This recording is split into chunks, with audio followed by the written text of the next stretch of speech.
رات کو دونوں نے اپنی اپنی والدہ کو تنبیہ کی اور بتا دیا کہ اگر آپ دونوں حسد و کینہ کی کیفیت کو نہ چھوڑیں گی تو ہم والد سے ساری صورتحال عرض کرنے پر مجبور ہو جائیں گے۔ اسی دوران قمر الزمان واپس آ گیا۔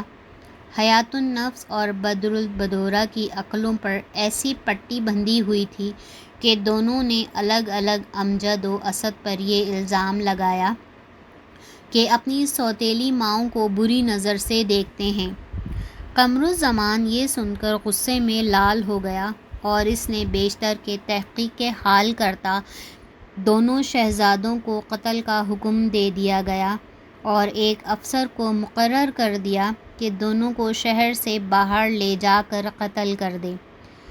دونوں بھائی گرفتار کر لیے گئے اور متعلقہ افسران دونوں کو بیرون شہر لایا اور وہ ان کو بٹھا کر قتل کرنے کا ارادہ کر ہی رہا تھا کہ اس کا گھوڑا بدک کر بھاگا۔ وہ انہیں چھوڑ کر گھوڑا پکڑنے کے لیے بڑھا، وہیں کہیں شیر سو رہا تھا۔ وہ اٹھ کر افسر پر حملہ آور ہو گیا۔ امجد نے جو یہ حال دیکھا تو تلوار کھینچ کر شیر کے مقابلے میں آ گیا۔ شیر سے شہزادہ امجد کا مقابلہ۔ جوں ہی شیر قریب پہنچا، پوری صفائی سے ہاتھ مارا اور شیر کے 2 ٹکڑے کر دیے۔ اتنے میں اسد گھوڑے کو پکڑ کر لایا۔ پھر دونوں نے تلوار اور گھوڑا افسر کے سپرد کر کے کہا، آئیے اب آپ اپنا فرض ادا کریں۔ افسر مذکورہ ہاتھ باندھ کر ان بھائیوں کے سامنے کھڑا ہو گیا اور عرض کرنے لگا، حضور، میں اتنا احسان فراموش نہیں کہ اب بھی آپ پر ہاتھ اٹھاؤں، اور مجھے یقین ہے کہ بادشاہ بھی کسی غلط فہمی کا شکار ہوئے ہیں۔ آپ جیسے بہادر، لائق اور شریف لڑکوں کے قتل کا حکم دیا ہے۔ آپ کسی دوسری جگہ چلے جائیں، اپنے کرتے مجھے دے دیجیے تاکہ شیر کے خون سے تر کر کے اپنے ساتھ لے جاؤں، اور اپنا گھوڑا اور جو کچھ ان کے پاس زر نقد موجود تھا امجد اور اسد کو دے کر کہا کہ اب آپ یہاں سے روانہ ہو جائیں۔ دونوں بھائی توکل خدا ایک سمت کو چل پڑے اور افسر دونوں کی قمیض لے کر بادشاہ کے پاس آیا اور پیش کر کے چلا گیا۔ تنہائی میں 2 جوان بیٹوں کے خون بھری قمیض دیکھ کر بادشاہ اپنے فعل پر نادم ہوا اور ارادہ کر لیا کہ یہ کرتے اپنے پاس ہی رکھوں گا۔ جب قمیض اٹھائی تو ان کی جیبوں سے کچھ کاغذات گرے۔ قمر الزمان نے اٹھا لیے۔ یہ وہی خط تھے جو حیات النفس اور بدر البدورہ نے امجد و اسد کو لکھے تھے۔ خطوط پڑھ کر قمر الزمان کو معلوم ہوا کہ یہ دونوں بے قصور قتل کر دیے گئے اور دونوں حقیقتاً شہزادیوں نے آپس کی جلن میں ایک دوسرے پر غلط الزامات لگائے تھے۔ اس وقت قمر الزمان بہت رویا۔ جوان بیٹوں کا بلا وجہ قتل اور پھر ان کی سعادت مندی کہ اپنی سوتیلی ماؤں کا راز افشا نہ کیا یاد کر کے کلیجہ پھٹ جاتا تھا، لیکن مصیبت یہ تھی کسی سے کہہ کر دل کا بوجھ ہلکا نہیں کر سکتا تھا۔ بدنامی کے خیال سے اور تو کچھ نہیں کیا مگر دونوں بیگموں سے ملنا جلنا چھوڑ دیا اور اطلاع کرا دی کہ تمہاری آپس کی دشمنی کا یہ نتیجہ نکلا کہ میں نے دونوں شہزادوں کو قتل کرا دیا ہے، اب زندگی بھر رو اور میں بھی روں گا۔ جس وقت حیات النفس اور بدر البدورہ کو معلوم ہوا کہ ہم دونوں کی شکایات کا انجام یہ ہوا ہے کہ دونوں ہی اپنے اپنے لال کھو بیٹھیں، تو بہت روئیں اور دیوانوں جیسی کی کیفیت ہو گئی۔ ہر قسم کا راحت و آرام چھوڑ دیا اور اپنی حماقتوں اور غلطیوں کے احساس نے دونوں کو زندہ درگور کر دیا۔ امجد و اسد افسر سے رخصت ہو کر ایک طرف چل نکلے۔ ایک ماہ تک مختلف جنگلوں اور پہاڑوں کو طے کرتے ہوئے ایک روز پرفضا وادی میں پہنچے، جہاں پہاڑ سے پانی کے کئی چشمے نکل کر بہتے تھے۔ ہر طرف مختلف قسم کے پھلدار درخت کھڑے تھے۔ دونوں بھائیوں نے کچھ پھل کھائے، چشموں کا سرد پانی پیا اور خدا کا شکر ادا کر کے چند روز کے لیے اسی وادی میں ٹھہر گئے۔ جب سفر کی تھکان دور ہو گئی تو دائیں طرف پہاڑ کی دوسری طرف اترے تو وہاں ایک بارونق شہر نظر آیا۔ اسد و امجد ہفتوں کی صحرا نوردی سے تنگ آ چکے تھے، اس لیے خوش خوش شہر کی طرف روانہ ہوئے۔ جب قریب پہنچے تو اسد نے بھائی سے کہا کہ نئے شہر میں دونوں کو ایک ساتھ نہیں جانا چاہیے، خدا جانے کس قسم کے لوگ ہوں اور کیا سلوک کریں، پہلے ایک جا کر حالات معلوم کر کے آئے، پھر دوسرا جائے۔ اس طرح اسد نے امجد کو وہیں بٹھایا اور خود شہر کی طرف روانہ ہوا۔ راستے میں ایک بوڑھا شخص ملا۔ اسد نے بازار کا راستہ معلوم کیا تو بوڑھا کہنے لگا کہ شہر میں نو وارد معلوم ہوتے ہو؟ اسد نے کہا ہاں، میرا ایک ساتھی ہے، میں کھانا لینے آیا ہوں۔ بوڑھا بڑی شفقت سے بولا، آپ میرے ساتھ چلیے، میں آپ کو تمام شہر کی سیر کرا دوں گا۔ اسد اس کے ساتھ روانہ ہوا۔ ایک مکان کے سامنے بوڑھے نے کہا کہ یہ میرا غریب خانہ ہے، چند لمحے بیٹھ کر پھر بازار چلیں گے۔ اسد اس کے ساتھ گھر میں چلا گیا۔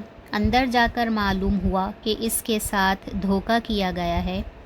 بوڑھے نے دو قوی ہیکل غلاموں کی مدد سے اسد کی مشکیں باندھ لیں اور ایک تہہ خانے میں بند کر کے اپنی لڑکیوں سے کہنے لگا کہ اس کی اچھی طرح حفاظت کرو، ان قریب اس کو اگنی ماتا کی قربان گاہ پر نظر کیا جائے گا۔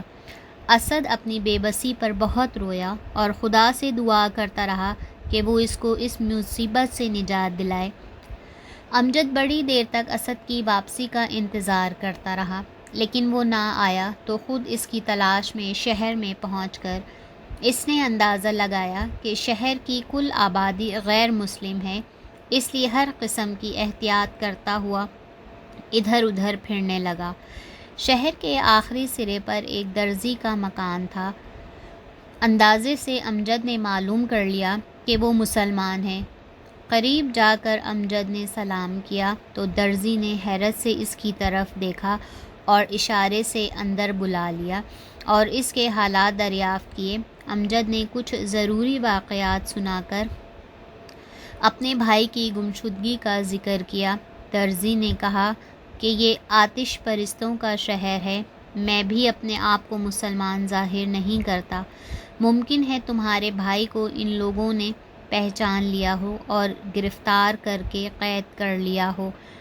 تم بھی تنہا ادھر ادھر نہ پھرو، میرے یہاں رہو، میں بھی تمہارے بھائی کی تلاش میں پوری مدد کروں گا۔ امجد درزی کے یہاں رہنے لگا، مناسب وقت دیکھ کر اپنے بھائی کو بھی ڈھونڈتا رہا۔ ایک روز وہ ایک بازار میں سے گزر کر ایک کوچے میں داخل ہوا۔ ابھی تھوڑی دور ہی چلا تھا کہ پیچھے سے کسی نے آواز دی۔ امجد نے پیچھے مڑ کر دیکھا کہ ایک نوجوان بہت خوبصورت عورت ہے۔ اس نے دریافت کیا کہ کیا بات ہے۔ وہ عورت بولی کہ ادھر کہاں جانے کا ارادہ ہے؟ امجد نے کہا کہیں نہیں، آپ جہاں چاہیں لے چلیں۔ عورت مسکرائی اور کہنے لگی، مرد عورتوں کو لے جایا کرتے ہیں، عورتیں مردوں کو نہیں۔ امجد یہ جواب سن کر گھبرایا اور دل میں خیال کرنے لگا کہ یہ کوئی غلط عورت ہے اور میں غلطی سے اس محلے میں آ گیا ہوں۔ پھر وہ منہ پھیر کر دوسری طرف چل دیا، لیکن وہ عورت پیچھے پیچھے آنے لگی۔ چلتے چلتے امجد نے اس سے ایک جگہ ٹھہر گیا۔ اتنے میں وہ عورت بھی آ گئی اور کہنے لگی، یہ ہے آپ کا مکان؟ امجد نے سوچا کہ کسی طرح اس کو ٹالنا چاہیے۔ کہنے لگا ہاں، لیکن ملازم تالا لگا کر نہیں معلوم کدھر گیا ہے، ہمیں مجبوراً لوٹنا پڑے گا۔ وہ بولی اس کی کیا ضرورت ہے؟ پھر جلدی سے مکان کا قفل اپنی کنجیوں سے کھولنے لگی۔ اتفاقاً ایک کنجی لگ گئی اور قفل کھل گیا۔ وہ بے تکلف اندر چلی گئی۔ مجبوراً ڈرتے ڈرتے امجد بھی گھر میں داخل ہوا، لیکن پریشان تھا کہ اگر مالک مکان آ گیا تو کیا ہوگا۔ لیکن وہ مرد ہو کر کسی عورت کے سامنے اپنی کمزوری کے لحاظ سے شرماتا تھا۔ کمرے میں ہر قسم کے لوازمات طعام چنے ہوئے تھے۔ شراب قرینے سے سجی ہوئی تھی۔ ایسا معلوم ہوتا تھا گویا ابھی کوئی رکھ کر گیا ہے۔ عورت بے فکری سے دسترخوان پر بیٹھ گئی اور کھانا کھانا شروع کر دیا اور ہاتھ پکڑ کر امجد کو بھی بٹھا لیا۔ ابھی یہ لوگ کھانا کھا ہی رہے تھے کہ مالک مکان آ گیا۔ خوش قسمتی سے دروازے کی طرف عورت کی پشت اور امجد کا منہ تھا۔ جیسے ہی امجد نے ایک شخص کو اندر آتے ہوئے دیکھا، گھبرا کر اٹھا اور عورت سے کہنے لگا کہ تم کھانا کھاؤ، میں دروازہ بند کر دوں۔ باہر آ کر مالک مکان سے ملا۔ وہ غریب حیران تھا کہ یہ کون ہیں جو میرے مکان میں بڑی بے تکلفی سے بیٹھے ہوئے ہیں اور میرے مکان کو استعمال کر رہے ہیں۔ امجد ہاتھ باندھ کر اس کے سامنے کھڑا ہو گیا اور اول سے آخر تک سارا واقعہ بیان کر دیا۔ مالک مکان بہت شریف النفس انسان تھا۔ شہزادے کا ہاتھ پکڑ کر بولا، کچھ حرج نہیں کہ آپ ہی کا مکان ہے، بے تکلفی سے استعمال کیجیے، لیکن مجھے تعجب ہے کہ آپ مسلمان ہو کر اب تک کس طرح محفوظ ہیں۔ دوران گفتگو بے احتیاطی سے آپ نے کئی ایسے الفاظ کہہ دیے ہیں جو آپ کو مسلمان ثابت کرتے ہیں۔ میں یہاں کے بادشاہ کا داروغہ استبل ہوں اور دل سے مسلمان ہوں، گو ظاہر نہیں کرتا۔ آپ بھی آئندہ احتیاط رکھیں۔ اب میں آپ کا غلام بن کر حاضر ہوتا ہوں، آپ چل کر بیٹھیں، مگر ہوشیار رہیں کہ یہ عورت غلط ہے، کوئی جال بچھا رہی ہے۔ امجد داروغہ کا شکریہ ادا کر کے دسترخوان پر آ بیٹھا، کھانا شروع کیا۔ کچھ ہی دیر بعد داروغہ بطور غلام حاضر ہوا۔ امجد نے بظاہر غصے میں کہا، تم بڑے بے پرواہ ہو۔ تالا لگا کر چلے گئے اور وہیں بیٹھ رہے۔ مجبوراً ہمیں قفل شکنی کرنی پڑی۔ وہ عورت گالیاں دینے لگی اور کوڑا لے کر اٹھی اور بولی کہ تم نے غلام کو بگاڑ دیا ہے، یہ معمولی تنبیہ کی ہرگز پرواہ نہیں کرتا۔ امجد نے لپک کر کوڑا اس کے ہاتھ سے لے لیا اور بولا کہ میرا غلام ایسا نہیں ہے جس کو میں بہت سخت سزا دوں، اور نہ ہی اس کی ضرورت ہے، میرا اتنا کہہ دینا کافی ہے۔ اس کے تیور بتا رہے تھے کہ مطمئن نہیں۔ کھانے سے فارغ ہو کر اس نے اس بے پرواہی سے شراب پینی شروع کی کہ امجد کو یقین ہو گیا اب یہ رات بھر کہیں نہیں جائے گی۔ آخر وہ شراب پی کر مست ہو گئی تو امجد کو لے کر پلنگ پر لیٹ گئی۔ داروغہ بھی دوسرے کمرے میں جا کر سو گیا، لیکن امجد کا حال بہت خراب تھا۔ فکر و تشویش میں نہ تو دلجوئی کی طرف دل مائل تھا اور نہ ڈر کی وجہ سے سو سکتا تھا۔ بہرحال عورت کے ساتھ لیٹا ہوا وقت کو ٹالتا رہا۔ دفتن عورت اٹھی اور کہنے لگی کہ تم نے اس غلام کے ساتھ بہت نرمی برتی ہے اور مجھے بھی سزا دینے سے روک دیا۔ جانتے ہو تمہارا غلام ہنس پڑا اور میں سمجھتی ہوں وہ میرا مضحکہ اڑا رہا تھا۔ ابھی میرے سامنے اس کو قتل کرو۔ امجد بیچارہ حیران تھا کہ عورت دیوانی ہے یا کوئی بلا ہے۔ بہرحال اس نے سمجھانے کی کوشش کی، لیکن وہ نہ مانی اور تلوار لے کر چلی کہ میں خود قتل کیے دیتی ہوں۔ امجد کا پیمانہ صبر لبریز ہو گیا۔ اٹھ کر اس نے عورت کے ہاتھ سے تلوار لے لی کہ لاؤ میں قتل کرتا ہوں۔ پھر وہی تلوار عورت کی گردن پر ماری کہ سر کٹ کر سوئے ہوئے داروغہ کے سینے پر گرا۔ وہ گھبرا کر اٹھا، عورت کا قتل، اور پوچھنے لگا کہ کیا ہوا؟ امجد نے کل واقعہ بیان کیا کہ آپ کو قتل کرنا چاہتی تھی، میں نے برداشت نہ کیا، اس کو ٹھنڈا کر دیا۔ اس کے بعد امجد نے کہا کہ آپ آرام کریں، نعش کو میں دریا میں ڈال آؤں گا۔ داروغہ نے کہا کہ تم یہاں اجنبی ہو، ممکن ہے غلط راہ سے جاؤ اور پکڑے جاؤ، اس لیے یہ کام میں کروں گا۔ بے فکری سے مکان میں رہو۔ پھر لاش اٹھا کر چل دیا۔ ابھی دریا کے کنارے نہ پہنچا تھا کہ سپاہیوں کو شبہ ہوا اور روک کر دیکھا تو ایک عورت کی لاش تھی۔ فوراً گرفتار کر لیا اور صبح ہوتے ہی بادشاہ کے روبرو پیش کیا۔ وہاں سے قتل کا حکم مل گیا۔ اس دن شہر میں اعلان کر دیا کہ کل بادشاہ کے داروغہ اسطبل کو ایک عورت کے قتل کے سلسلے میں قتل کیا جائے گا۔ یہ خبر امجد کو بھی مل گئی۔ امجد نے اپنے دل میں فیصلہ کر لیا کہ اپنے محسن کو بے گناہ قتل نہیں ہونے دوں گا۔ دوسرے دن جب لوگ جمع ہو گئے تو امجد آگے بڑھا اور حاکم سے کہا کہ دراصل قاتل میں ہوں، یہ نہیں۔ معاملہ بادشاہ کے سامنے لایا گیا۔ شہزادے نے اصل واقعات سنا دیے اور ساتھ ہی اپنا قصہ بھی بیان کر دیا۔ بادشاہ کے دل پر اس کا بہت اثر ہوا، چنانچہ اس نے دونوں کو چھوڑ دیا اور امجد کو اپنا مصائب بنا لیا۔ چند ہی روز میں بادشاہ اس کا گرویدہ ہو گیا۔ آہستہ آہستہ اس نے بادشاہ کے دل سے مسلمانوں کی دشمنی بھی نکال دی اور حکم جاری کرا دیا کہ یہاں کوئی شخص قربان نہ کیا جائے۔ چند ماہ کے بعد بادشاہ نے خوش ہو کر امجد کو وزیر اعظم مقرر کر لیا۔ اب تو ہزاروں آدمی وہاں کھلم کھلا مسلمان ہو گئے اور آتش پرستوں کا زور ٹوٹ گیا، لیکن متعصب لوگ چوری چھپے موقع مل جاتا تو قربانی سے نہیں ڈرتے تھے۔ پھر اس خاموش شہر میں یہ رسم رک گئی۔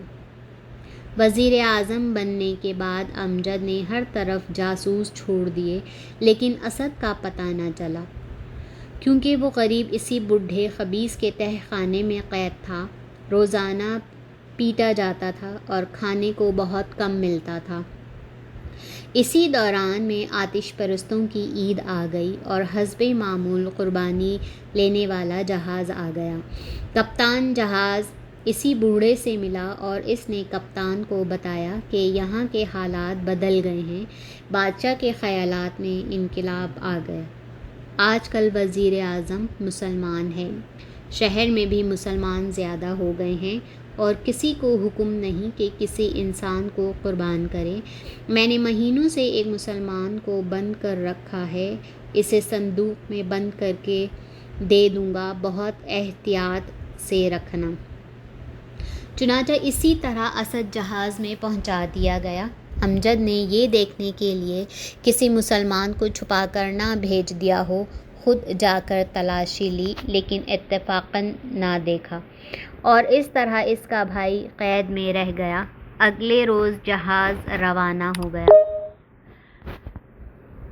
چند روز تو جہاز صحیح راستے پر چلتا رہا، لیکن ایک دن طوفان کی زد میں آ کر ایک مسلمان ملکہ کی حکومت میں آ گیا۔